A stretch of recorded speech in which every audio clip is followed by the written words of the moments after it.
Dumela Bakulu, the Nyame Tijane is here.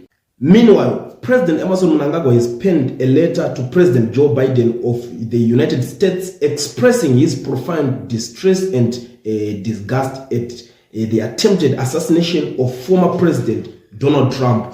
Ndo situation yakuitika kezvinezvi mukuru asvika pakunyora tsamba akati regedza timboendesa tsamba kuna Joe Biden nenyaya yekupotswa nebara kwakaitwa kumuchinda uya anoitwa Donald Trump aimbova mutungamiriri weAmerica. So mutsamba yavo iyi vari kutaura va President Emmerson Mnangagwa vari kuti on behalf of the government and people of the Republic of Zimbabwe, and indeed on my own behalf, I wish to extend to you my heartfelt sympathy and condemnation of the cowardly attack which also led to the loss of life. We stand in solidarity with the government and people of the United States in the wake of this unfortunate and tragic development.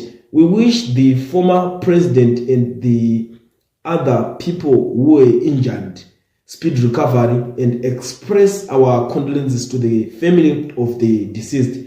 Please accept, Your Excellency, the assurances of my highest consideration.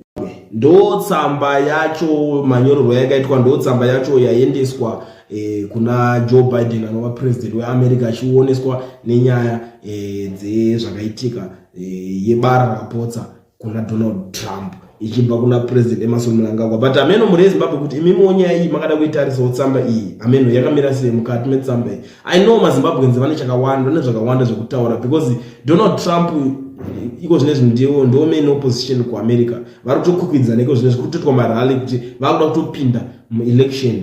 Saka iko zvinezvi vanenge vari kumbogadzirira kuti vachienda vanoita sei panosangana sarudzo. I know vanhu vakawana kutaura zvakasiyana-siyana vari kuti aiwa kuZimbabwe titorine zveduwo kushungurudzwawo futi kwema opposition parties kuri kuitika muku kuZimbabwe.